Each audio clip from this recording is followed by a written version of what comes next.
comete un error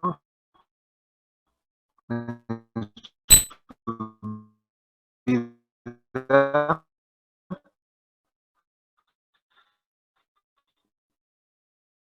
para poder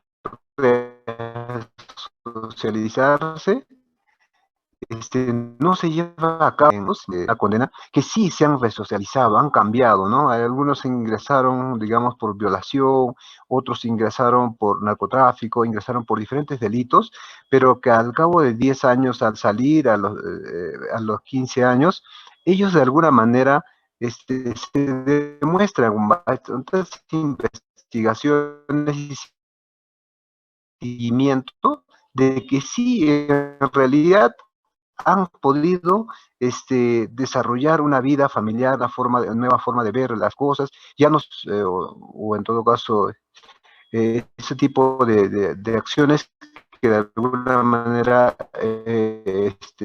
pagando su culpa en la cárcel, han cambiado su vida, ¿no? Entonces no se puede de alguna manera así. Por eso menciono de que una política de Estado se tendría que ver también esta parte de la que, de la red de socialización de las personas que están privadas de libertad por haber cometido alguna falta administrativa o en todo caso algún ilícito penal y que de alguna manera también tiene esa posibilidad de poder resocializarse y cambiar su vida. Bueno, vamos a pasar ahora a lo que es la pirámide de Kelsen, que viene a ser la jerarquía de las normas jurídicas, ¿no? Esto emerge del principio de la supremacía de la Constitución. Reconoce que la existencia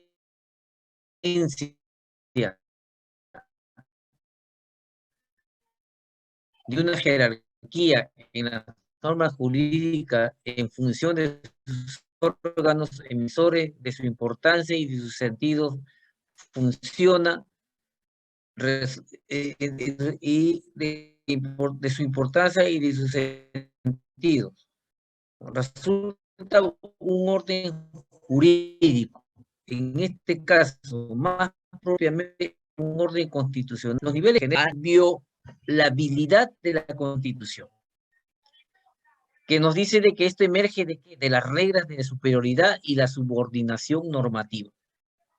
Ahora, el respeto de las normas constitucionales, ¿no?, se da por parte de quién, de las normas inferiores y por sus respectivos operadores legislativos, como una seguridad para el mantenimiento de un Estado constitucional de derecho.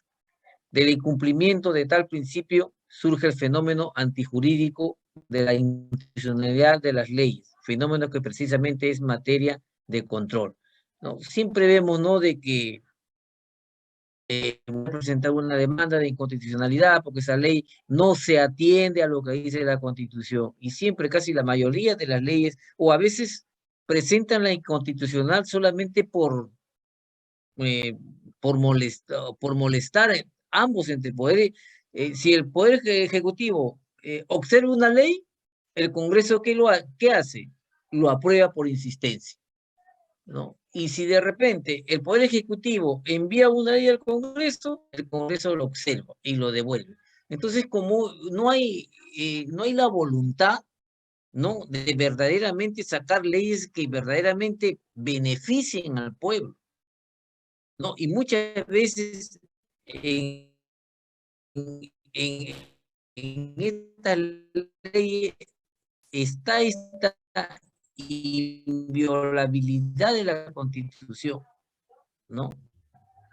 Tiene tantos casos que se demoran a veces, hay acción de constitucionalidad que tienen un plazo, pero hay unas que lo ponen que le dan más prioridad. ¿Por qué? Porque son estas acciones son mediáticas, ¿no? Por ejemplo, hace rato hacía mención a la sentencia de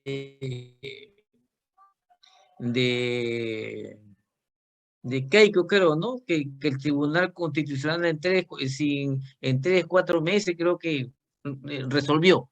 Es porque es de inconstitucionalidad que se presenta, son de importancia, pero hay otros que están como mediáticos, ¿ves? Entonces, el tribunal tampoco quiere comprarse el pleito, entonces mejor, ¿sabes qué? De una vez analizamos y de una vez sentenciamos.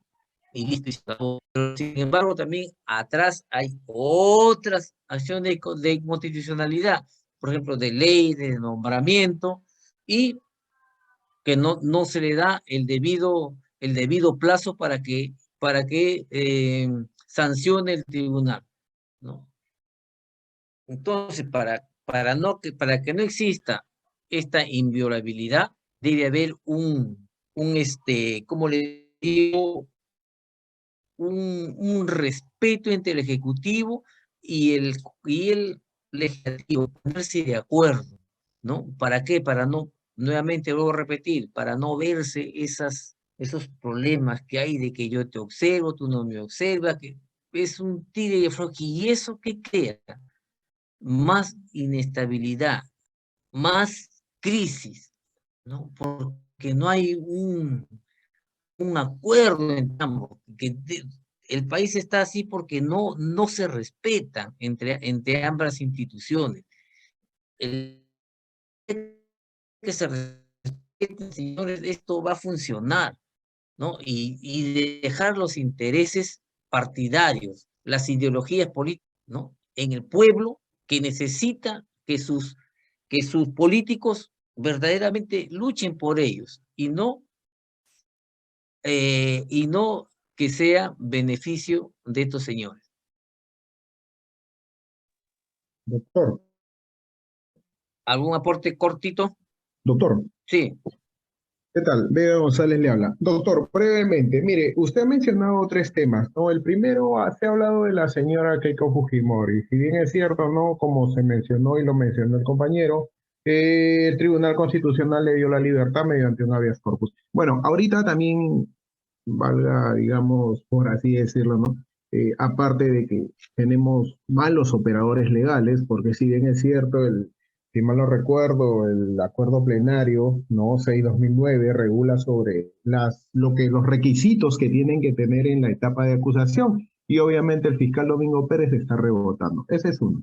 Ahora, con respecto a lo que usted dice de las luchas, ¿no? Las luchas de poderes, yo creo, doctor, de entre mi simple punto de vista, ¿no? Hay dos cositas simples y sencillas que ahorita se lo está criticando al Ejecutivo, ¿no? Y sobre todo sale una vocera que de verdad tiene un nivel por los suelos de preparación, ¿no?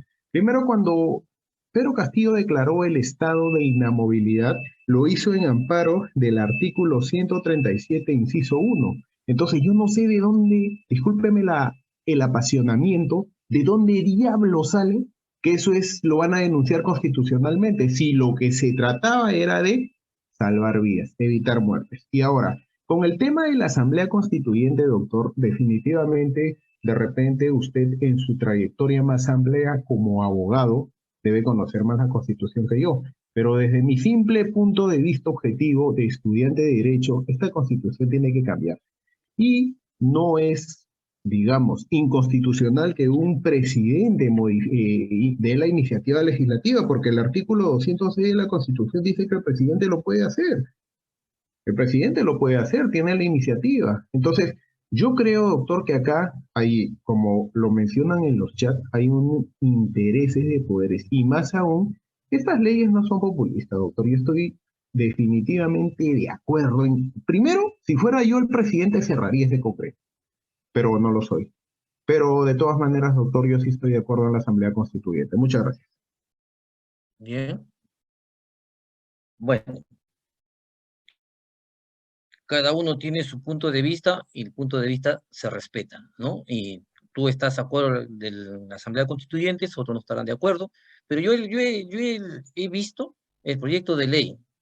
Y si yo quiero hacer un proyecto de ley pidiendo una Asamblea Constituyente, pues me asesoro de constitucionalistas que verdaderamente, porque ellos están pidiendo que se agregue un artículo 207 y eso no está en la Constitución, ¿ves? Acá lo que se trata de respetar es la Constitución, ¿no? Ahora, ¿no? ¿Qué va a pasar con esto?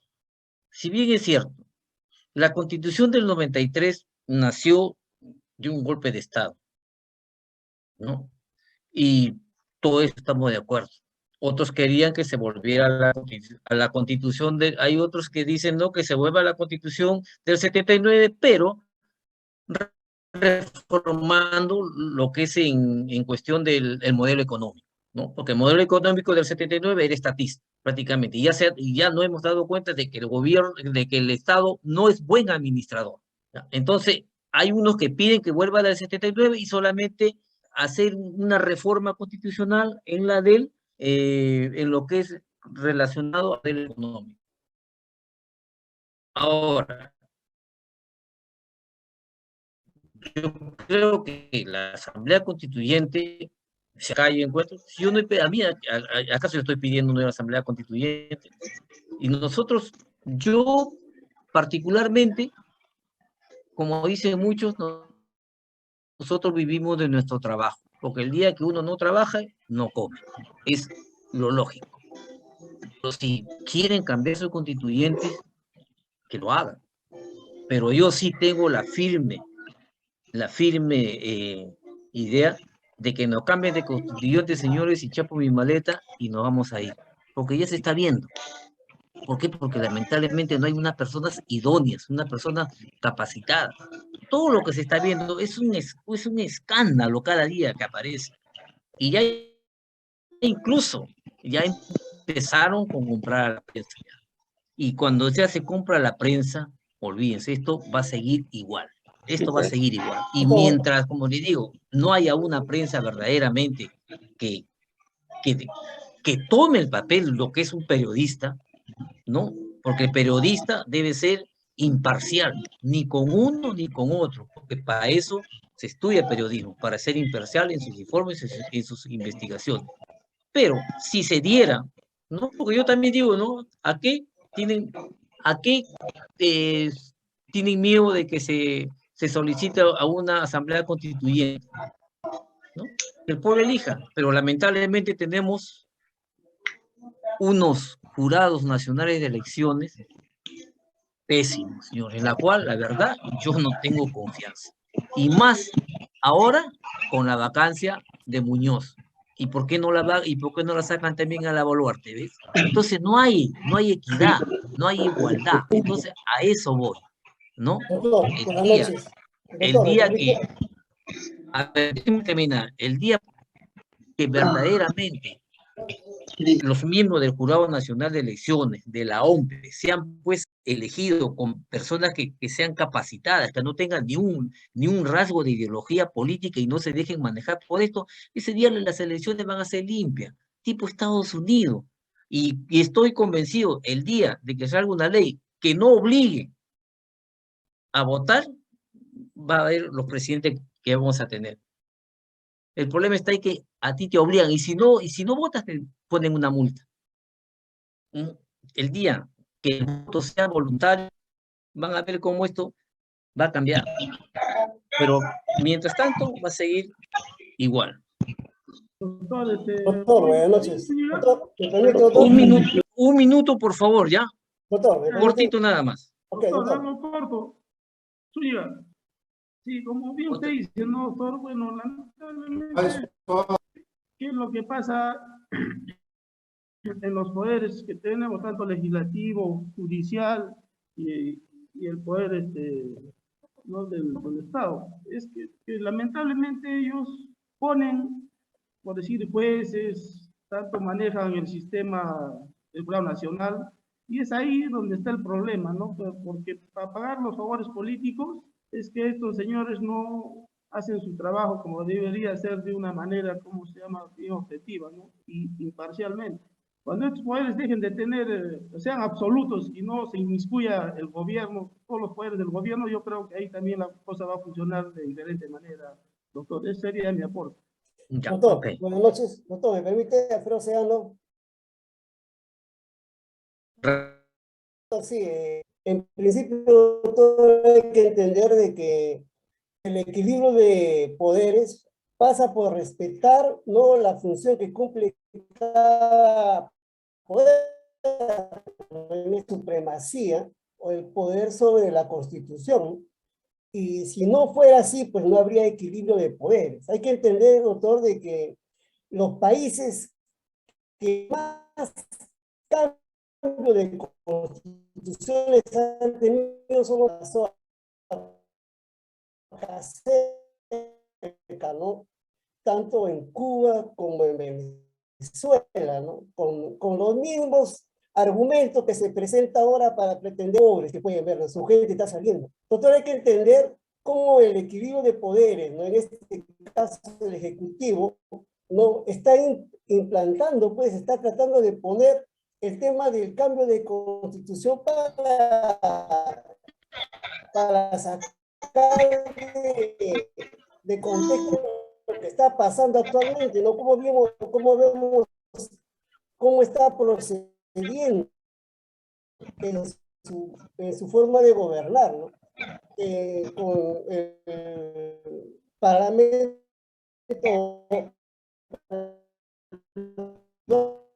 con el consejo oculto que tiene ahí en el palacio, ¿no? Con las reuniones en Zaratea, está distorsionando, profesor, un cambio de constitución en estos momentos.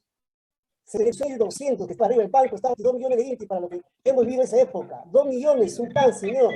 Entonces, esta constitución nos ha permitido, ¿no?, equilibrar, llegar a que los pequeños empresarios puedan ahora crecer, ¿no? Y los que éramos pobres hemos salido. Si bien es cierto, ha habido abundancia, ha habido ingresos, y el Perú ahora no es un país pobre, es un país rico. El problema son los administradores, ¿no? Lastimosamente, ¿no? Tenemos un gobierno, un presidente que no sabía ni siquiera que era monopolio, y ahora pues nos damos cuenta cómo él quiere disfrazarse con este tema de la cambio de constitución. Pues, terminando, doctor, yo sí perfectamente no estoy de acuerdo con la Asamblea Constituyente. No estoy de acuerdo, y yo creo que muchos compañeros opinarán como yo, opinarán de manera contraria, pero claramente estoy transmitiendo la forma como entiendo. Ok, bueno, ya. Doctor, para agregar. A ver, por favor, vamos a pasar porque nos va a faltar tiempo, ¿ya? El tema, yo sé que el tema es muy bueno para así vertir, ¿no? Yo creo que hoy día, creo que la noticia es eso, ¿no? Y hay que esperar nada más, señores, hay que esperar, ¿no? Mientras tanto, nosotros entrémonos en nuestra clase y bien, gracias, y bien por ustedes, porque esta es democracia, escuchar a uno, escuchar a otro, y ya el otro, el oyente, ya sacará sus conclusiones, ¿no? ¿Quién quería comentar? Zúñiga, no, ¿quién fue Muñoz Lenice, creo. Zúñiga, Bueno, ya si no, comenté, profesor. ya. A ver, vamos con Dori, ya creo, ya.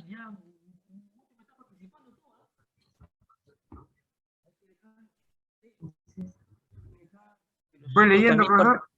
Hay que dejar que los otros también participen, ¿ya? Vamos a pasar ahora a lo que es la teoría contractualista, ¿ya? Como bien sabemos, el contractualismo fue la respuesta a una situación de dominación por parte del poder político. Hasta el siglo XVII, un poder ilimitado y a veces justificado por la asunción de que el poder del rey venía de Dios, ¿no? Y los seres humanos que viven en sociedad conforme a unas reglas no son más que los súbditos ¿de quién? De los reyes. El mismo Aristóteles defendía que los esclavos lo son por naturaleza. Pero la sociedad moderna, ¿qué trae consigo? Una serie de cambios políticos y sociales que deriva en la mayor crisis vivida en el occidente hasta ese momento, ¿no? Si nosotros hablamos de esta teoría contractualista, ¿no? El mismo Aristóteles, ¿no?, defendía a los esclavos, y Aristóteles creo que manifestaba, ¿no?, que él no estaba de acuerdo de que el poder sea del pueblo, sino el poder sea de los aristócratas, ¿no? Sí, aristócrata. ¿Por qué? Aristocracia. Sí, ¿Por qué? Porque tenían más conocimiento, decía Aristóteles, ¿no? Y que un Estado, un gobierno iba a ser manejado bien por ellos, pero que eso no le daba a que Aristóteles manifestaba de que al darle ese poder a estos aristócratas por su conocimiento, no por su sabiduría, no le daba carta libre para que abusen del poder, siempre con ciertas reglas y con ciertas normas. Eso es lo que el mismo Aristóteles manifestaba en su libro, creo, La República o La Política. ¿Ya? Entonces es algo, por eso es que dice la teoría contractualista. ¿Ya? Y como decimos, la sociedad siempre va a ir cambiando, ¿no? La sociedad moderna, eso es lo que tiene de característica, que va a traer un cambio, y una serie de cambios, y más importantes, políticos y sociales, ¿no? Entonces hay que, debido a estos cambios políticos y sociales, es que estamos viviendo actualmente, ¿no? En esta sociedad moderna. Ahora, entre estos,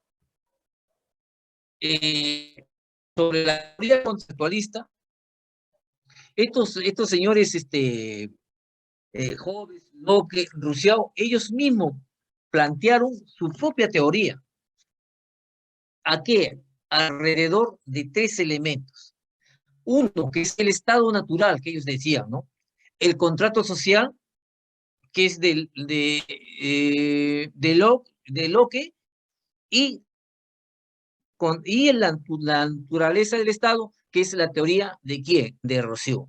El Estado natural es la de Hobbes, ¿no? Ellos plantean estas tres teorías alrededor de estos 3 elementos, ¿no? Ahora, en esta teoría contractualista, el Estado no tiene, dice, un origen natural o divino. ¿Por qué? Porque es el resultado de un contrato o acuerdo entre personas. El poder no es indiscutible, ha de ser controlado y vigilado. Hay ciudadanos iguales en derechos y deberes. El lugar que uno ocupa en la sociedad es, o al menos debería ser así, el resultado de su propio proyecto.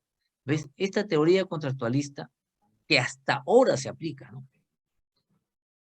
Porque si bien es cierto, es un resultado de un contrato o acuerdo entre personas, ¿no? Y el poder. ¿Quién va a controlar el poder? ¿Quién cree usted que controla el poder? ¿No? Porque el que tiene demasiado poder se convierte en ¿qué? En abuso, en violento. Porque yo tengo el poder, hago lo que quiero y a mí nadie me va a decir nada porque yo tengo el poder. Por eso es que siempre estos filósofos, desde Aristóteles hasta la actualidad, siempre van a defender la separación de poderes, ¿no? Que toman como ejemplo ¿quién? A la Revolución Norteamericana en el año 1776 y después se va prácticamente en el constitucionalismo en la Constitución de Cádiz en 1810, ¿no? Ahí ya adquiere un poco más estas teorías.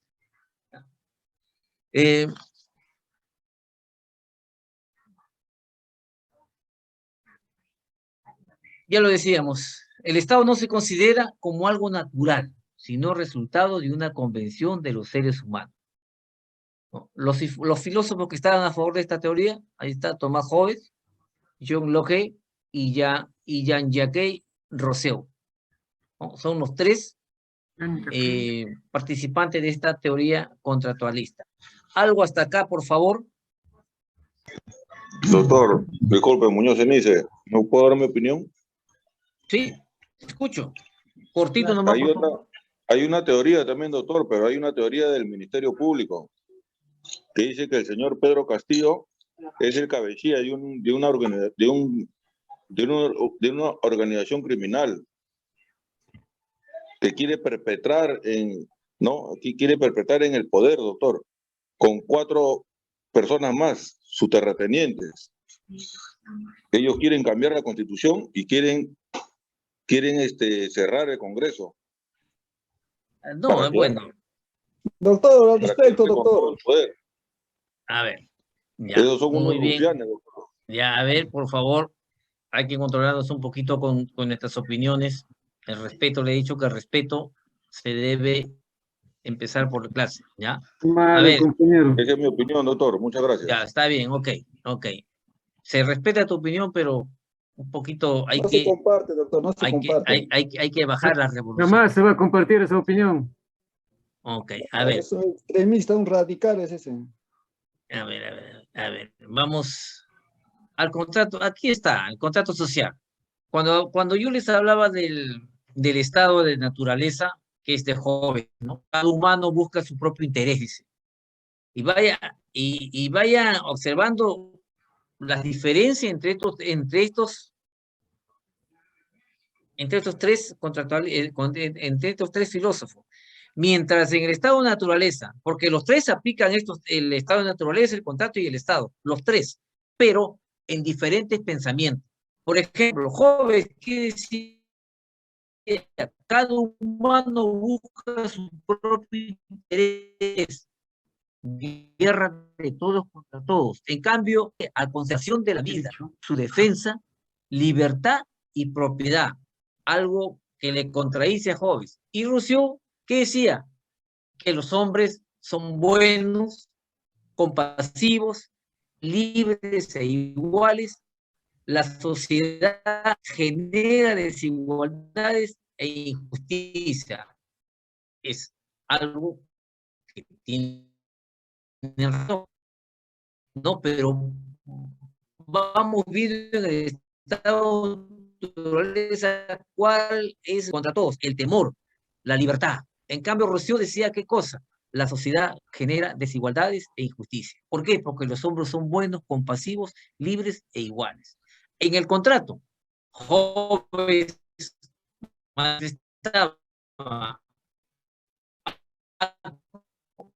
entre individuos que renuncian a la violencia a favor de la paz y el compromiso libre entre los individuos de someterse a las leyes. Las leyes expresan la voluntad general.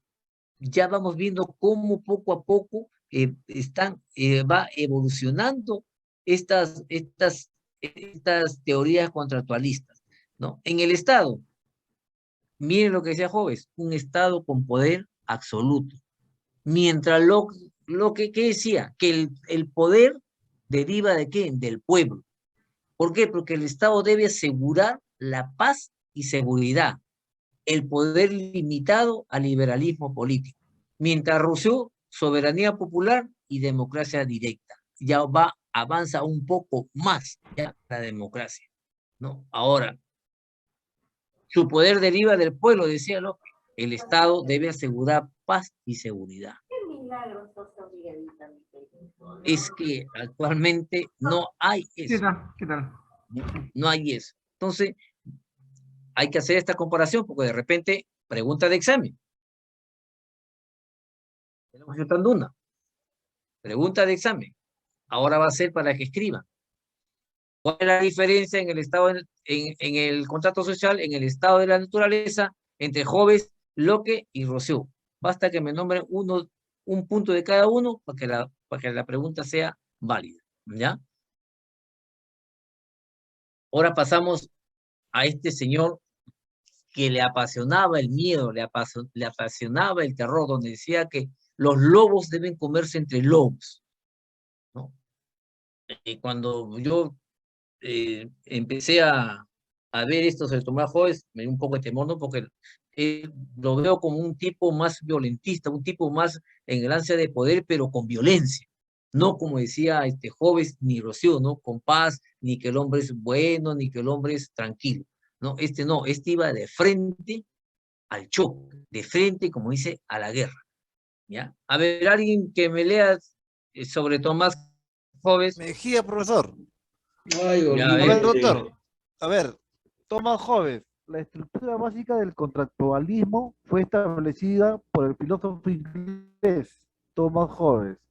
En realidad, el objetivo de este pensador era justificar y ideológicamente la monarquía absoluta. Pero al hacerlo propuso el armazón teórico que provocaría su derrumbe.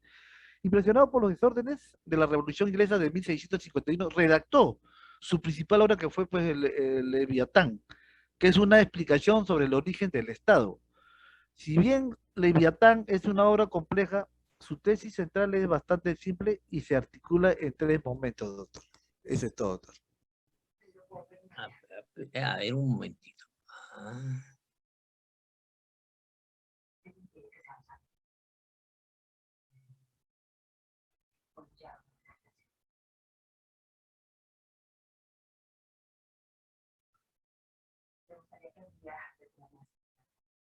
Esos 3 momentos que nos habla Hobbes, uno es el estado de la naturaleza, el otro es el pacto, y el otro es el estado de sociedad. ¿Ya? En el estado de naturaleza, lo que ya habíamos comentado, lo que habíamos puesto en ese cuadrito, en síntesis, lo que era Hobbes, ¿no? A ver, una dama, por favor, que me lea estado de naturaleza, que son uno de los 3 elementos de Hobbes en su teoría. Mónica, profesor. A ver, Mónica. Ya, profesor. Estado de naturaleza. Hobbes intenta imaginar cómo sería la vida de los seres humanos antes de la aparición hablando a una concepción pesimista del ser humano que, según Hobbes, es un ser dominado por sus pasiones. Establece que el estado de naturaleza se caracteriza por la precariedad y la violencia, pues no existiendo ley ni autoridad, nada es justo ni injusto y todos tienen derecho a todo, ya que los seres humanos son aproximadamente iguales en fuerza y maldad. Ninguno prevale sobre el otro, generándose lo que él llamaba Bellum Omnium contra Homes, una guerra civil permanente de todos contra todos, en la que la vida es breve e insoportable. Eso es lo que manifestaba Hobbes, ¿no? Nuevamente, la guerra, ¿no? Un comentario, por favor, sobre este estado de naturaleza que nos plantea Hobbes.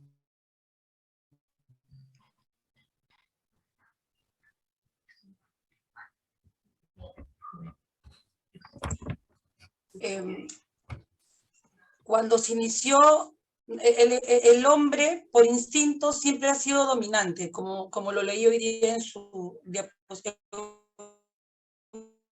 una diapositiva que estaba publicada. Siempre ha sido dominante y ha transformado ese dominio pues en algo que llamaba, si bien entendí,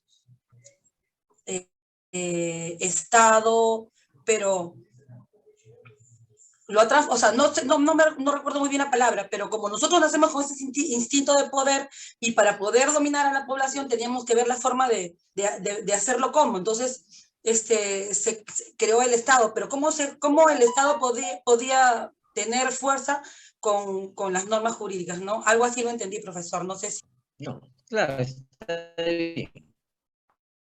Yo auno algo a eso, profesor Julio Díaz. Antes no existía autoridad, y al no existir autoridad, ¿no? Por lógica, nada es justo ni injusto, ¿no? Porque se supone que todo el mundo tiene derecho a todo, pero prevalece la ley del más fuerte. Si bien es cierto, si bien es cierto, todos son aproximadamente iguales, que no lo son, serán parecidos, pero alguien es más fuerte y más malo. O sea, algo prevalece en uno más que en otros. Y esta desigualdad es la que genera una guerra o conflictos de todos contra todos, en el cual prevalece la ley del más fuerte, ¿no? Okay. Esa es mi opinión, profesor. Gracias. Claro, acá, cuando se habla de este estado de naturaleza, es sencillo, ¿no? Como bien tú manifestabas, ¿no? que no hay justicia ni injusticia. ¿Por qué? Porque cada hombre tenía un derecho ilimitado, ¿no?, sobre las cosas. Pero al tener cada hombre al tener este derecho ilimitado, que también las demás personas lo tienen, ¿y esto qué va a generar? Una estabilidad, una inestabilidad, una guerra de todos contra todo lo que sea joven. ¿Por qué? Porque el ser humano, ¿qué va a disputar en esta guerra